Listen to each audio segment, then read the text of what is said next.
Thank you very much. Welcome to the Q3 earnings call of Titan Company, to everyone on the call. As you would have seen from the presentation, on the retail sales growth for the quarter has been very satisfying and across all businesses. And the rest of the material is there on the presentation, and I presume you had some chance to look at it, and we can straight away dive into the questions. Thank you very much. We will now begin the question and answer session. Anyone who wishes to ask a question may press star and 1 on their touchtone telephone. If you wish to remove yourself from the question queue, you may press star and 2. Participants are requested to use handsets while asking a question. Ladies and gentlemen, we will wait for a moment while the question queue assembles.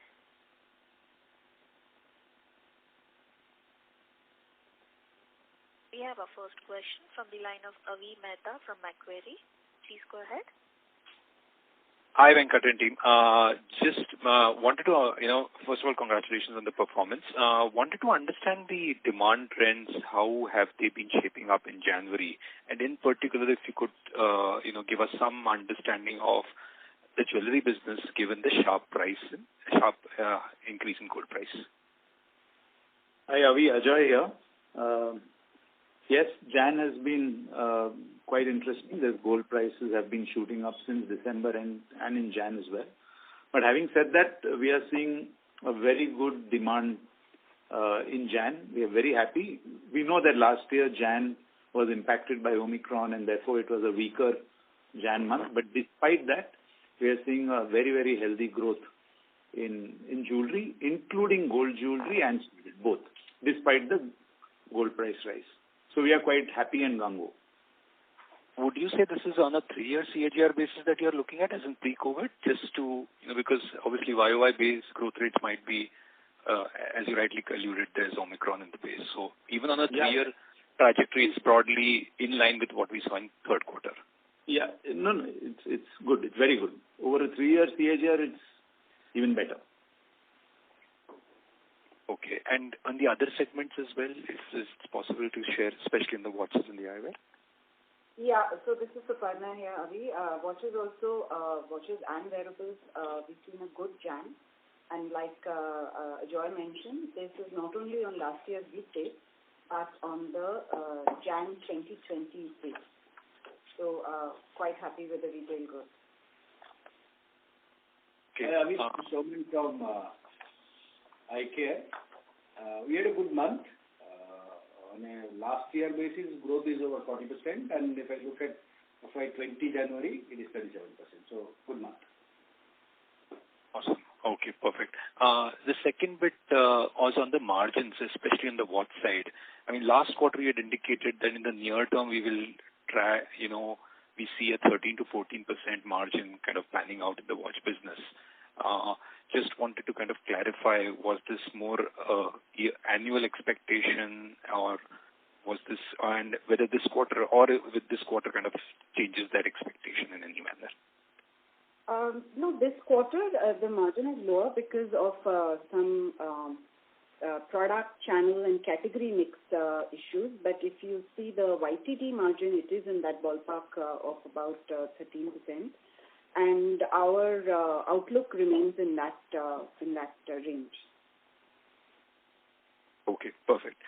Just one clarification, Ajoy. When you say good, is there any range that you could share with us? Any understanding of what do you mean by good? It would be useful to appreciate. That's all from my side. I wish I could, but I think there are some pretty stringent regulations on what we can share without having put it out on the stock exchange note. So apologies for that, but we are very happy. This is the best we can do. I'll take it at that. Thank you very much. Thanks a lot. Yeah. Thank you. We have our next question from the line of Percy Panthaki from IIFL. Please go ahead. Hi, sir. Just wanted to ask on margin. So we've done around 13% in jewelry this quarter. For next year, would you stick to that guidance of 12 to 13, or do you actually think that it's probably going to be sort of at the higher end of that band or might even exceed it? So Ashok here, I think we have been answering this question quite consistently, that it will be 12 to 13% which business is targeting. Higher and lower commenting for next year is too premature, but that's the channel where definitely team is trying to keep it while achieving growth numbers which are industry leading. Right, sir. Secondly, just wanted to understand, you did mention that despite gold price going up, the demand is good. So what is really driving that? Because in the past we have seen that when gold prices are sort of volatile, the customer stays back and does not purchase. So why is it different this time around? Yeah, actually it's something which we've been trying to figure out. In the month of November, mid-November or December onwards, we saw a greater impact of that volatility on customer sentiment for gold jewelry. That time the studded piece picked up a bit and therefore we were able to, see some good growth. But having said that, in the month of Jan, somehow that has not held back customers. My own hypothesis is that, people might have been deferring their purchases in November, December because of these volatility. But come Jan, the outlook also looks like gold may continue to remain high and it might even climb higher. So, and there is weddings, etc. So therefore, I think people have now kind of decided to get into the market, having waited a little bit in December. But that's a personal hypothesis. I really don't have a deep, data-based insight on this. Right. And for the quarter, Q3, basically, can you give some color on basically the split up of SSSG between how much of it is due to higher transactions and how much of it is due to a higher bill value? I mean, even if you can't give the exact numbers, any flavor would also help. Sure. So happy to share with you same-store growth. I think that 15% of retail growth, which includes Tanishq, Mia, Zoya. Okay, the Tanishq retail growth is 14 as in the presentation, but if I look at the three brands put together, it's around 15.1%. And the same-store growth during quarter 3 is around 9%. In terms of what has driven growth, very interestingly, a majority of the growth has been driven through buyer growth, and some part of it is through ticket size growth. And ticket size growth is a function of both the gold price as well as the diamond prices have been on the higher end. So, but yes, very happy to hear that from our side that it is a growth which has been driven by buyers, and specifically we have gained a little bit more on new buyers. Okay, sir. That's all from me. Thanks and all the best. Thank you. Thank you. We have our next question from the line of Arnab Mitra from Goldman Sachs. Please go ahead. Yeah, hi, Venkat and team. My first question was again on the demand side. I think last quarter you had mentioned that there was some slowdown in the lower end of your portfolio in jewelry. Has that been a trend which has continued and anything that concerns you on that side? It's a mixed bag. There is some pluses and minuses, which we are seeing in quarter 3. Yes, on the lower price and on studded, there was a little bit of a slowing down, but on the gold, it was on the positive. It was not slowing down. It seemed to show a upswing, maybe driven by festive. But in Jan, again, I'm seeing that is no longer a concern. It's kind of come back strongly. So it's a bit volatile at this stage. We are at least pushing more aggressively on trying to increase the number of buyers and therefore feed the top of the funnel in terms of buyer and new customer acquisition, and that's working. So right now, not a concern, but yes, we are watching out for it more closely. Got it. And there were some news reports that there has been times anecdotally where gold prices have gone at a bigger discount in the local markets. Are you seeing more pressure on gold prices from local jewelers compared to what you were anyway seeing last few quarters because of possibly the import duty having gap having increased 6-8 months back? So I think gold rate and therefore price competitive intensity in quarter 3 in general was very high. National jewelers, local jewelers, everybody put together. And to that extent, and I don't know, this phenomena of the market being at the discount vis-a-vis MCX is more in the last few weeks, in the month of Jan, more than in the month of December and November. So, but because of that, has the gold rate intensity in terms of competitiveness gone up in Jan? No, I think it's pretty much the way it was in quarter 3. But yes, if it continues like this, there is always going to be pressure because finally there is a lot of unaccounted gold coming into the country and there is a 15% plus kind of 15% CD and then if you add GST, it's 18% arbitrage. Got it. And just one bookkeeping question to Ashok. Is there an increase in gold leasing costs because of global interest rates moving up, given that these probably are linked to those cycles? For Titan, it is minimum. So far, we have not seen impact. 15-20 basis points, but not more than that so far. Okay, thanks so much. That's it from my side. All the best. Thank you. We have our next question from the line of Siddhant Nat from Goodwill. Please go ahead. Yeah, hi. My question was regarding TEAL. After all this time, it continues to be 1% of revenue and still be loss-making. So is there some long-term vision over that company or is it just going to be like this? So TEAL has two distinct businesses, One part of business is continuing to do very, very well. The other part of business, which is automation solution, has, certain items, certain cost elements, and which kind of came under some thing. But if you look at, we are pretty much okay that full year basis they would still be profitable. And the order inflow situation, if you have read about them, that business which kind of struggled from the profit point of view this quarter actually won the highest amount of order in this quarter. So future outlook is okay and stable. They will kind of pick up from here and hopefully deliver reasonable profitability. Okay. We are not concerned about, that.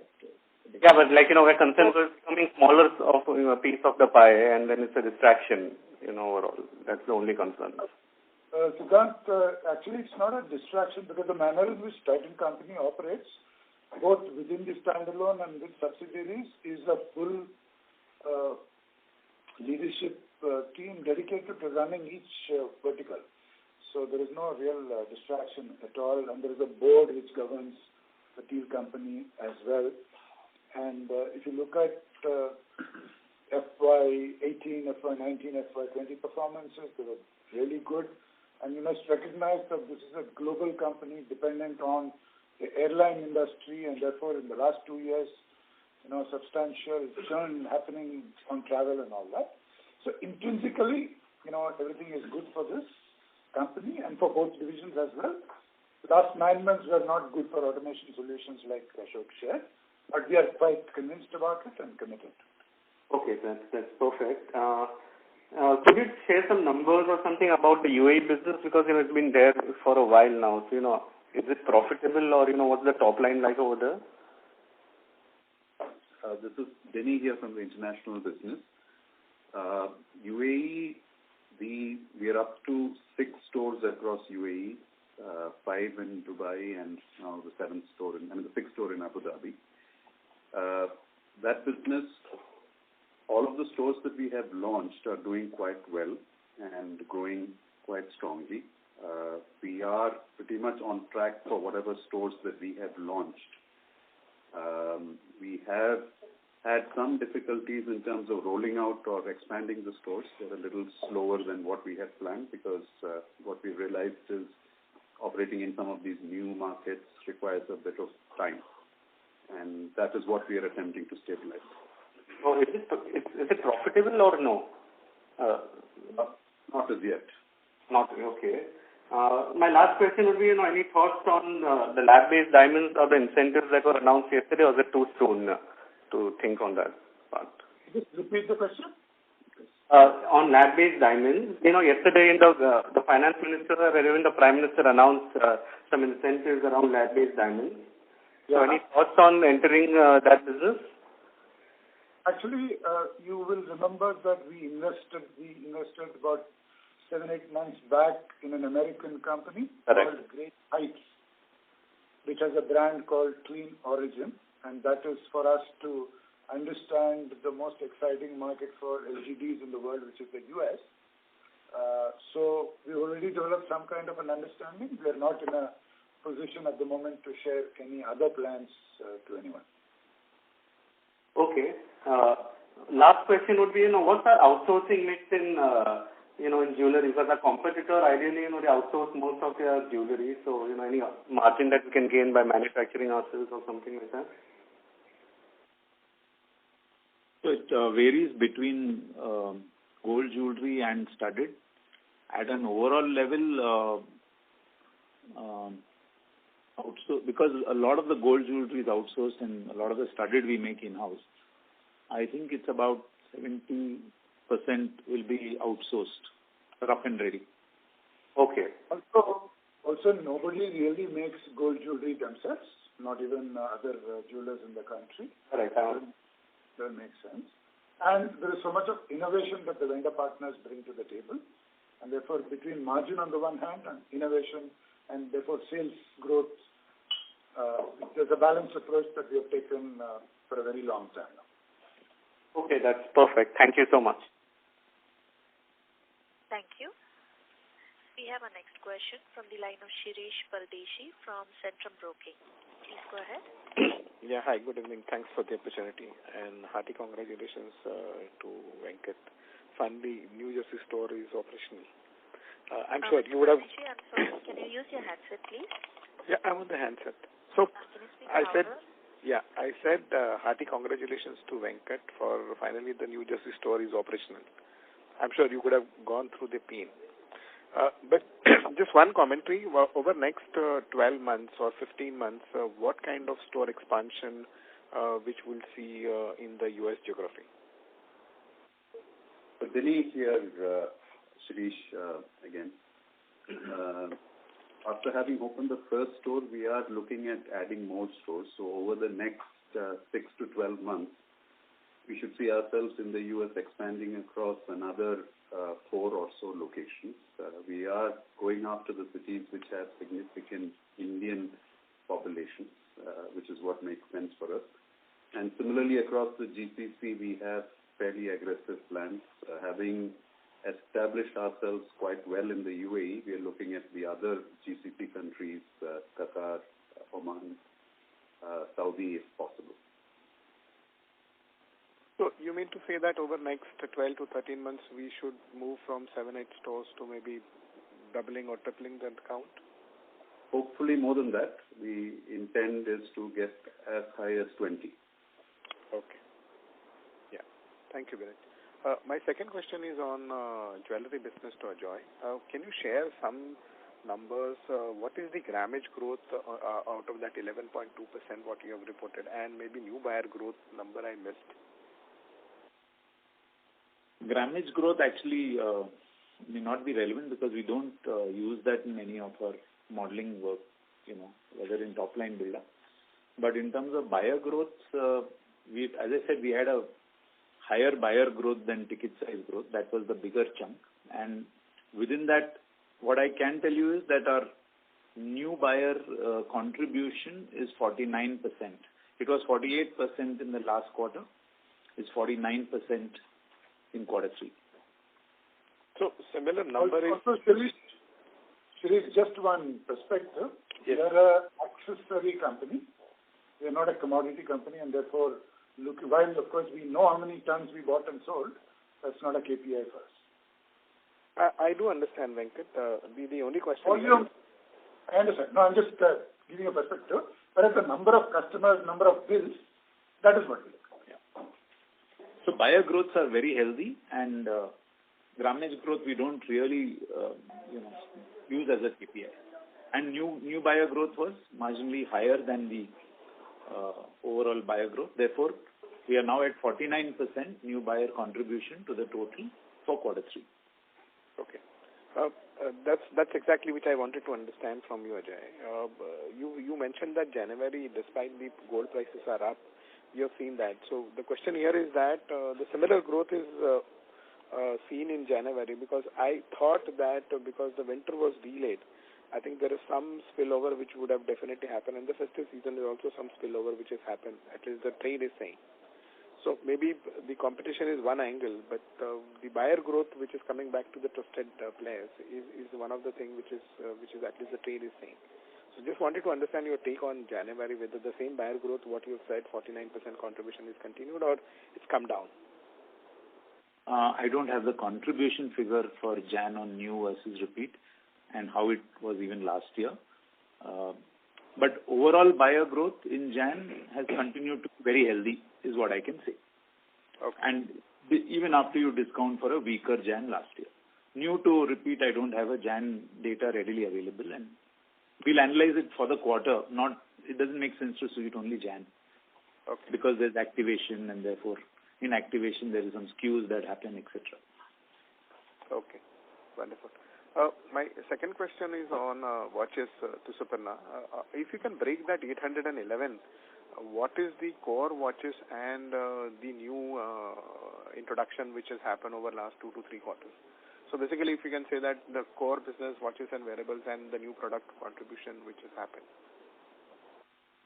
Sorry, is the question how much is wearables as a percentage, or is the question how much percentage of total turnover is from new product introduction? So we met last time about 2 to 3 quarters before. Then you showcased a lot of new products. So I'm more interested on a 9-month. If I look at this number, what is the contribution of the new products which has happened? Contribution of new product is about 20 to 22%. So which is quite healthy. And now we are seeing that new product contribution is across all channels.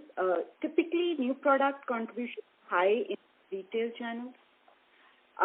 But now we are seeing that even in multi-brand outlets, new product contribution is actually around more than 20%. So that's really where the pipeline, the power of the pipeline of new products has kicked in and given us growth. Okay. Wonderful. Thank you. And my last question on the emerging business. I think finally we have women's segment accessories, which is back. I can see that, and you have introduced very good models and the products.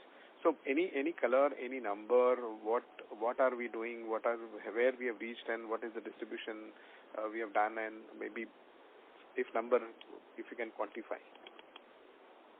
Yeah, hi, this is Manish. So you're talking about the Earth brand. So in the women bag category, we have 2 brands, Earth and Fast Track. So Earth is what we've launched in October. So currently it's available on Shoppers Stop, Nykaa, Talaklik, and Myntra. And we have about 25% coverage of Shoppers Stop store, like 27, 28 stores. And the response has been really very, very good in the last 60 days. So we're planning to expand in the future across various go-to markets, and we are getting great response right now. So is it, Manish, the strategy is that we will try and look at the large format stores first leg, and then maybe try the e-commerce space, and then maybe get into retail? Maybe I'm looking for a strategy over the next 12 to 15 months. So basically we want to be present in department chains, LFS, as you said. Online we're already there. On the vertical fashion portals like Myntra, Nykaa, Tata Click, Ajio, these kind of portals. And we also want to be in the retail network as well. So we'll also have we'll try with the store in the quarter 1. So I got that. I think what I'm referring that in the vision discussion when we came and met Venkat and team, there is a strong vision over the next 5 years. But if from the modeling purpose, maybe another 15, 20 months, 1 year or 2 years, what kind of revenue this business will drive? That's what I'm looking for your help. Like the FY27 target, you are aware, I think, in that. I know, sure. With this, we want to take to 1,000 crore. And I think business is pretty confident and gung-ho about and preparing themselves. This is very, very initial phase and preparing themselves to reach to that. Next year, while there are internal targets, but I don't think we are willing to share at this point of time. Sure. But keeping an eye on FY27, the internal preparation and targets are being worked on. Okay. Thank you, Ashok, and thank you, the team. Thank you. Ladies and gentlemen, in order to ensure that the management is able to answer queries from all participants, kindly restrict your questions to 2 at a time. We have our next question from the line of Nihal Mahesham from Nuvama. Please go ahead. Yes, thank you so much and congratulations on the strong performance. My first question was on the jewelry business. If I look at your growth in the festive period, which you highlighted was 17-19%, is it fair to say that November, December saw muted performance and then we've seen an uptick again in January? Has that been the trajectory over the last few months? In a simplified form, perhaps you can come to that conclusion, but the answer is a little more complex because the like-to-like period of 35 days this year, last year, this year included last week of September and so on and so forth. So actually the growths can't be derived in an additive form, weighted average or whatever. But somehow when you look at the entire quarter, that is the reality of this year versus last year. So it is true that our festive period growth was around that 17-18%, but it is also true that the quarter 3 figure turns out to be around 15.1%. So December itself was pretty close to the quarter average. Yeah, and December was close to the quarter average. And Jan is continuing at as somebody asked, the CAGR of Jan, 3-year CAGR of Jan is in fact better than the 3-year CAGR of quarter 3. Understood. This is helpful. The second question was on the jewelry margin. I know it is in range, but just to deconstruct it versus last year, on a higher revenue base and a similar studded share, there has been a YOY contraction. Just to understand, would that be because of the store addition or the contribution from the international business or any other aspect you could just help highlight? So a couple of things. One is, we knew that the market is volatile and choppy, and therefore when the going is good and customers in the market, we said we will go aggressively after growth.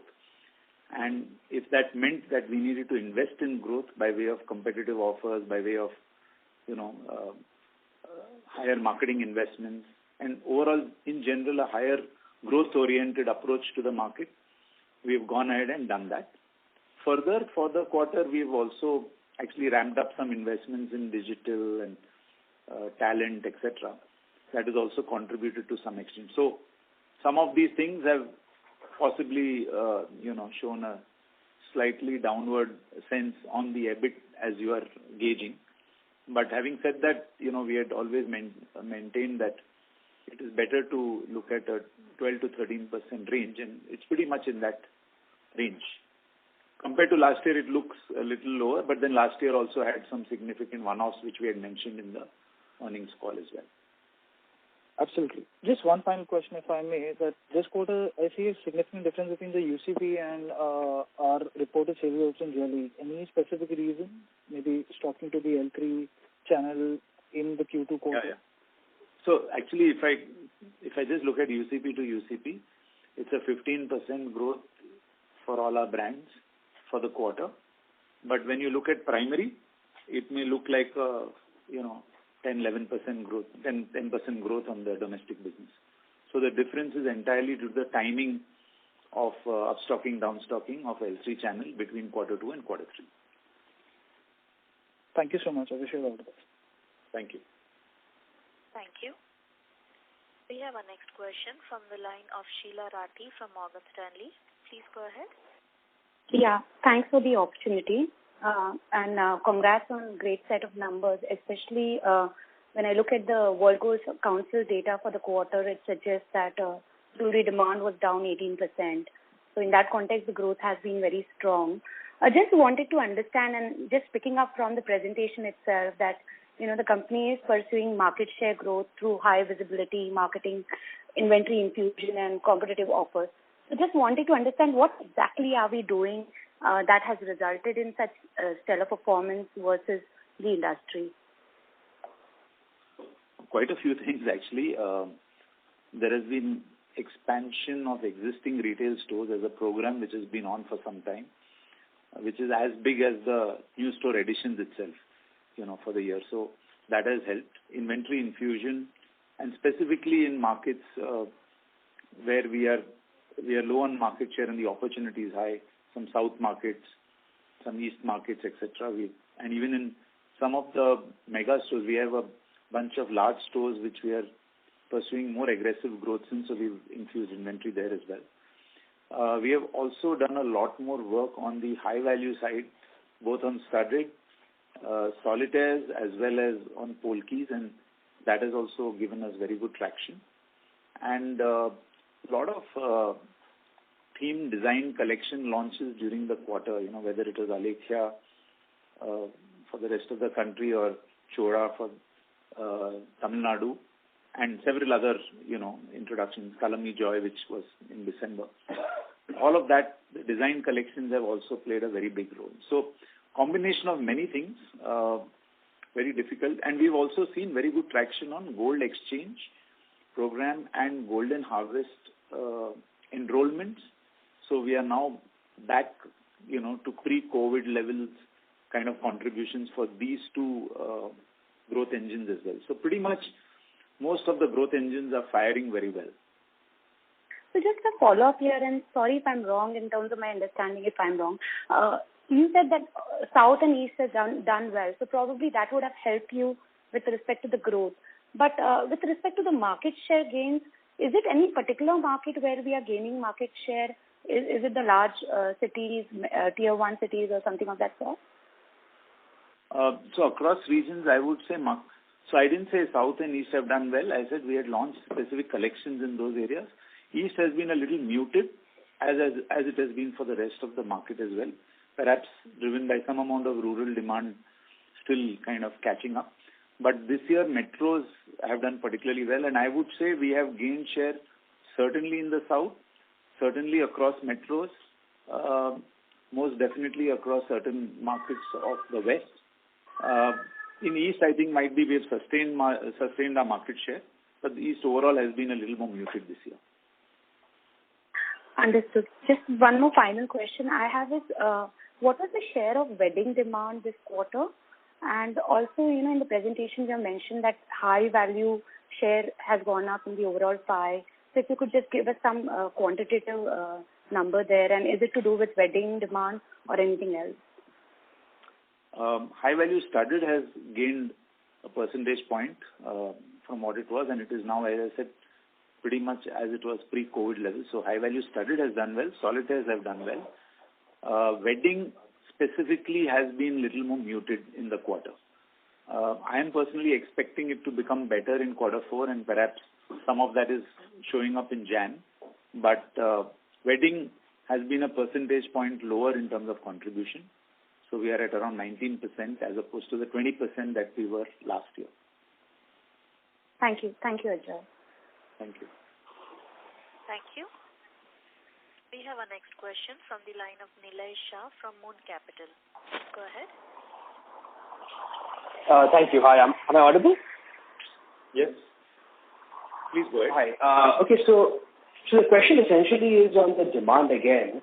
Ajay, you are reluctant to give the actual numbers for January, but can we benchmark them to the 20% sort of medium-term growth target that you have? Are they in line with those numbers? And essentially, over the past few quarters, you have been giving some of these numbers. So even last quarter, you spoke about 17 to 19% growth, festive to festive. So given that we are in this uncertain environment, can we be a little bit precise in terms of what the Jan growth was? Or if you don't want to give numbers, just the benchmarking versus the 20% that we've spoken about in the past. They are certainly better than what have been there if I look at the CAGR, over 3 years, because it is difficult to conclude on Jan purely on a year-to-year basis because of last year being. So when I look at a CAGR, as I said, it is certainly better than the 3-year CAGR of Q3. And therefore, is it in line with what we are hoping to grow going forward? Certainly, yes. I would hope it's even better as we go forward into the quarter. So actually, it's pretty positive. We are absolutely happy with Jan. Perfect. Thank you. That is very clear. The second question is on the margins in the jewelry business. Now, I know that, we've kind of put it down at about 13% margins. But if I think out the next 2-3 years, given the way we are growing, if this 20% growth rate were to sustain, how do we think about operating leverage flowing down into the margin line for the jewelry business? It's a good question. We are also trying to put our heads together on this for an upcoming board meeting in which we are going to discuss the next 4 years. And it's ultimately a conversation around growth, profitability, and ROCE, and how do we prioritize these 3 different metrics. Sorry to confuse you in some ways on that front, but it is a function of what choices we make. And so I'll leave Ashok to kind of throw some. Let me add on this, while we may plan, but market is always very dynamic, where you need to respond almost on week and month and quarterly basis. So whatever you may have planned and it looked like that this kind of operating leverage should be coming in, actual may be slightly different than that. Your question and logic is right. As we are growing at the pace we are growing, there should be some amount of operating leverage coming in, and we should have a positive bias towards improving margin. But as I told you, market is very, very sometimes, dynamic and competitive. I understand. Yeah, so that's where I will leave it rather. So we will play it as we go. We are mindful that, we need to deliver that. Ashok, I'm not talking about the next 1 or 2 quarters, slightly longer term. Your predecessor basically used to say that if we are able to get this 20% growth, we'll be very disappointed if the margins don't expand. So over the medium term, would you still hold the same view that if you are able to grow at this rate and the market remains relatively buoyant, you'll be disappointed if you don't get the operating leverage coming down to the EBITDA? Yeah, so the point is that is what I'm trying to explain you, and Ajay tried to explain you, that we need to make certain choices. You are right, but market competitive intensity and our kind of investments would decide that, actually. But we have been maintaining that in next 12 to 18 months, we want to deliver growth at 12 to 13% EBIT margin band. And that is stays. And that's the 12 to 18 months view. Nilay, since I was party to the predecessor's comment, let me just give a perspective here. Finally, the sales growth coming at the same gross margin levels in a business helps you deliver expanded EBIT margins. And the competitive situation in 2017 and 2018 of a certain level. The competitive situation in the jewelry industry in 2022-23 is at a much higher, more intense level. And therefore, the same sales growth may well come at a gross margin dilution. So that is the dynamic situation that Ashok is referring to. And therefore, if that happens, then the same leverage which was possible, which Subbu could state it in that manner, may not be possible today, and for us to state it with that much of clarity and certainty. Got it, Venkat. This was clear. Thank you very much, sir. Thank you. We have our next question from the line of Manish Poddar from Motilal Oswal AMC. Please go ahead. Hi, thanks for the call. So just 2 questions. One is, if I look at the presentation, I think there's been a 1% market share improvement from the previous quarter. So I believe this you generally do when you do some market study. So would you like to highlight any other data point or any other analysis which came out from the data set? Yeah, actually it's an internal estimate.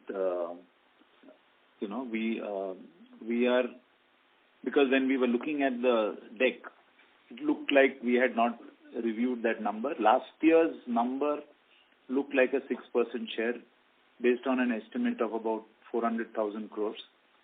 There are multiple views between 380 to 430. Our internal estimate is about 400,000 crores was last year's jewelry market size overall, and we were around 6%. It looks like, if I look at the trailing 12 months, we are 6.8% based on our internal estimates again. We keep doing this constantly and a competitive assessment month on month, quarter on quarter. So it's not a one quarter phenomena that you should read into. I think it's more like taking the last previous 12 months. And likely to be this fiscal kind of number. We may creep up towards 7% from 6.8 or whatever. A lot depends on the next few months as well. So would you have also done any, let's say, slice and dice, let's say for wedding market share or let's say studded market share, any sort of analysis on that one? No, not really. It's not easy because the industry quotes a lot of figures when it comes to wedding. They keep claiming 60%, and frankly, I've not been able to figure out how do they get 60%. It's tough, and how they calculate it. And on studded, certainly our share is higher. On high value studded, it is certainly lower. Yes, we have some estimates, but I think we would not, share a segmented kind of market share because it's all heavy internal estimates, and we would rather share with you more qualitative. Yeah. So just a second, put this then. Would you be able to help me understand what is the pricing inflation which you're seeing in diamond prices? What is the pricing? Inflation in diamond prices. Because if I look at Rappaport prices, they are up roughly about 35 to 40%. So I'm just trying to understand, what is the sort of inflation which you are witnessing?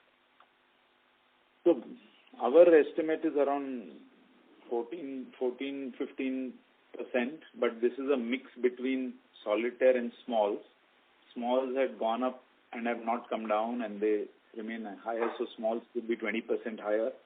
Solitaires went up and then they have corrected back down, but they're still a little bit higher. So the average between the two, I would say, is around 15%.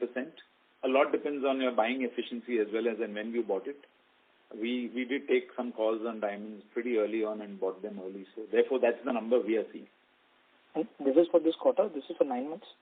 Would you be able to help me with the 9-month number also? This quarter, this is as it stands for the quarter, but it is an effect of based on what we bought. Input cost will be based on what we bought over 9 months, actually. Right. This is cost of goods sold, if at all you want to look at it from that angle. In this period, I would think it's about 15%, rough and ready. Got it. Great. Thanks. Thank you so much. Thank you. Thank you. We have our next question from the line of Aditya Gudibande from Piper Serica Advisors. Please go ahead. Good evening, team. I have two questions regarding the watches and wearables segment. What kind of contribution does the smartwatches bring to the revenue of the watch and wearable segment? So right now, for this quarter, it was 10% of the total sales was from wearables. I see. And what kind of growth do you expect in this segment, and what is the strategy for the company to compete with other pure tech competitors in this space? So we are looking at triple-digit growth numbers in this segment because the opportunity is huge. The smartwatch market in India has exploded in the last maybe 18 months. And fueled by a lot of new product introductions and a lot of tech features from all the competitors. Our strategy at a broad level is to play with our two brands, Fast Track and Titan, with the best of features and enhanced with better design and our own tech team that actually puts together the apps and the experience.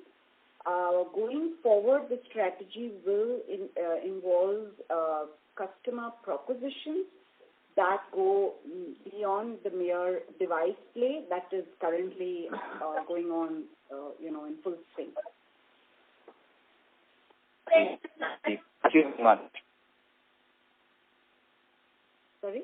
I'm sorry, you were not audible, sir. Can you repeat? I said thank you very much. That was insightful. Thank you. Thanks a lot. Thank you. Thank you. We have our next question from the line of Vishal Gutka from Phillip Capital. Please go ahead.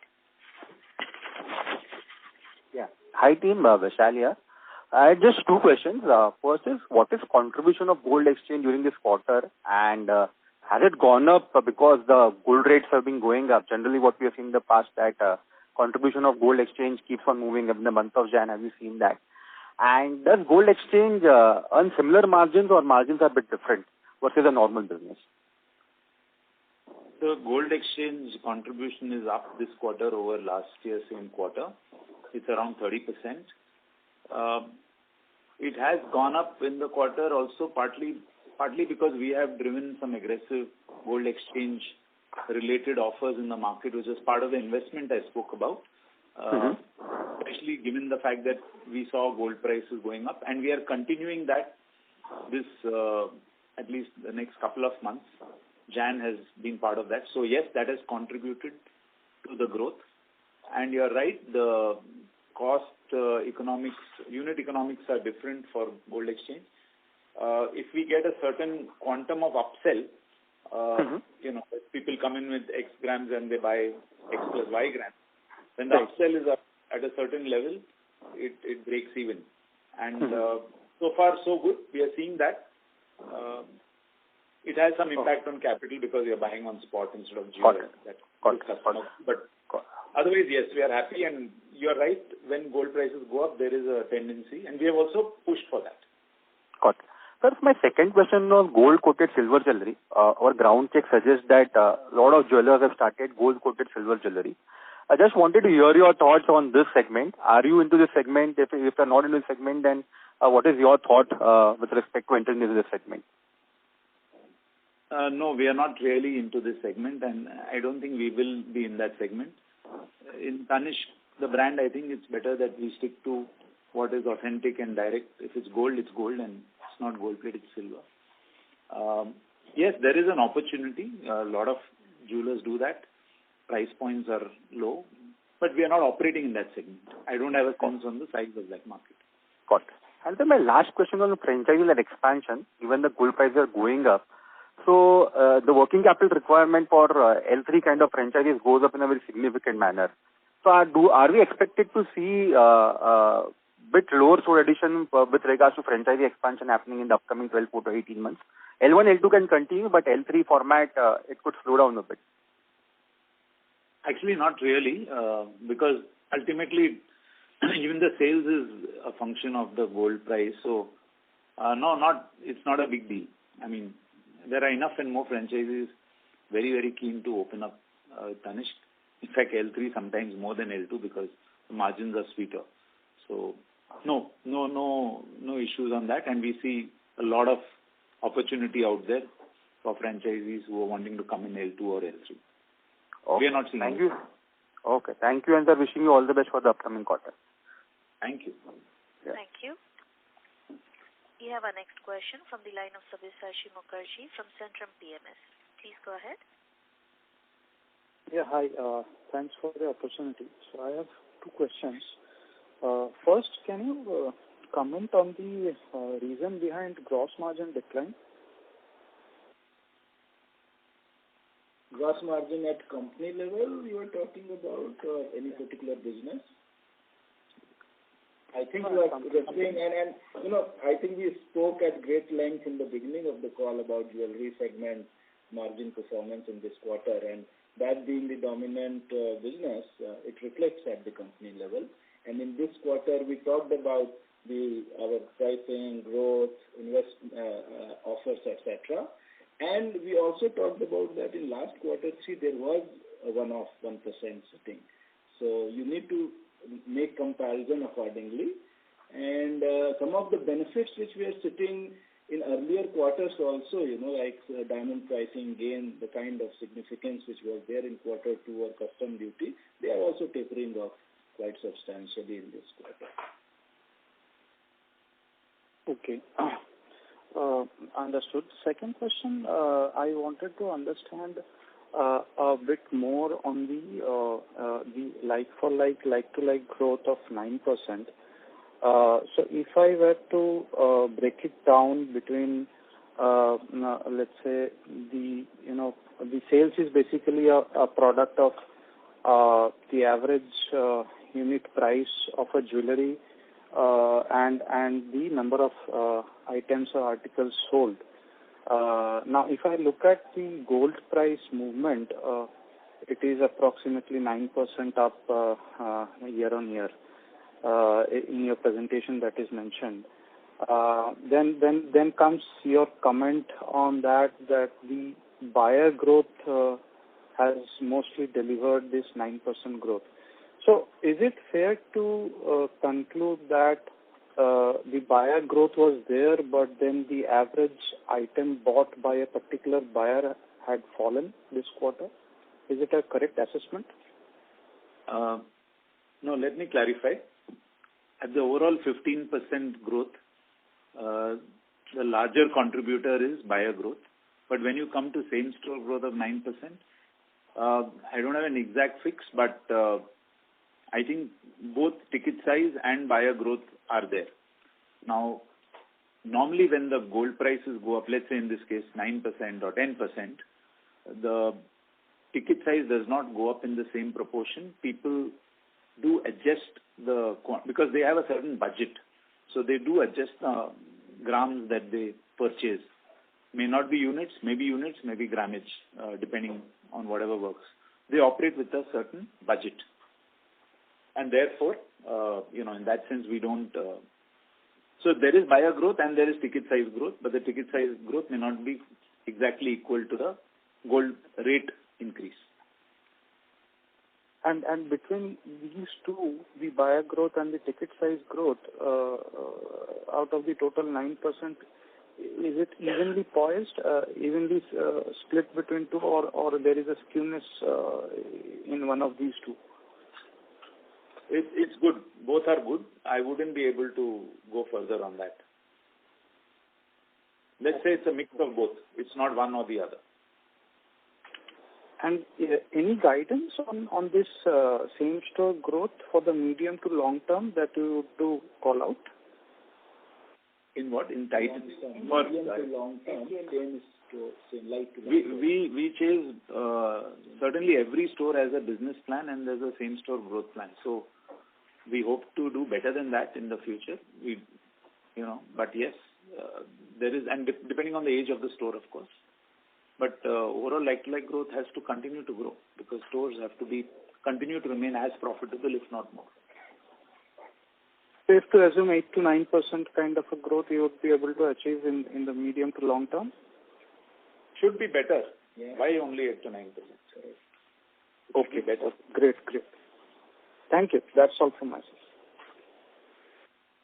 Thank you. We have a next question from the line of Devanshu Bansal from Emkay Global Financial Services. Please go ahead. Yes, sir. Hi, thanks for the opportunity. So we are making inventory investments through additional infusion at stores. While this is reflecting in a stronger growth profile, but do you expect working capital to increase from current levels? Working capital has gone up, but in our case, because of GOL, the capital employed is still under control and pretty much where it was. But yes, of course, we expect inventory to go up. But it may not go up to the same extent because on capital employed, we might be able to do a more efficient play out there. So there are 2-3 levels. Like one is, of course, gold rate and diamond rate, also contributes to rupee value of inventory. While that's the number which kind of you see in the reported numbers, not this quarter, but last quarter and in quarter 4, you will see that number. Then there is, so one is that rupee value and then the turn part of it. we keep our eyes on the turn, but it is right that some of these places, and we are taking conscious call of some inventory intensity going up. But overall basis, we are keeping a close eye on our inventory efficiency overall. And that trade-off decision also sometimes, again, growth, margin, carrying cost, is done meticulously. Got it. So the incremental growth, etc., should not necessarily result into increase in ROC profile for us. Is that a good understanding?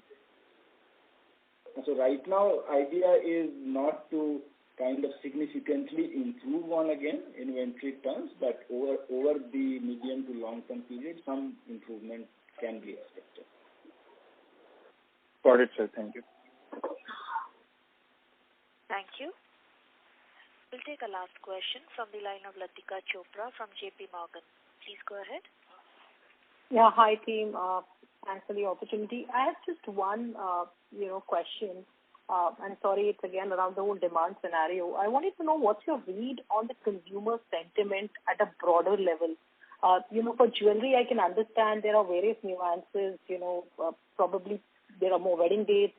There is, anticipation of gold prices going further up. And of course your own initiatives to drive market share gain. But when you look at other categories, and you do now operate across host of discretionary categories, how are you sensing demand, consumer sentiment? Because, most of the other companies are kind of calling out some caution on urban discretionary demand. Hi, Latika, this is Venkat here. I think the biggest advantage that Titan and other companies like Titan have is the consumer segments from which the bulk of the business emanates. And those consumer segments are sitting in the top half of the income class pyramid in the country. And they are much of the time substantially removed from the effects of inflation. And therefore, from a near-term and FY24 point of view and even further, that is an advantage that Titan has, one. The second is that the exceptional database that we have here, 20 million plus Encircle membership with a deep understanding of their preferences, of their purchase history, and on top of that, many millions of them personally known to our staff, and therefore a sale is a telephone call away in a sense because of that relationship. So the intrinsic ability of these segments to buy things and the relationships and the understanding that we have with many millions is the difference that Titan Company has in this overall situation that you're describing. And therefore, we are quite positive about calendar 23 and FY24. Great, Venkat. Thank you so much and wish you the best. Okay, thank you, Latika. Thank you. I now hand the conference over to Mr. Venkatraman for closing comments. Over to you, sir. Thank you very much for all the probing questions and all the best wishes as always. See you in the next quarter. Thank you. On behalf of Titan Company Limited,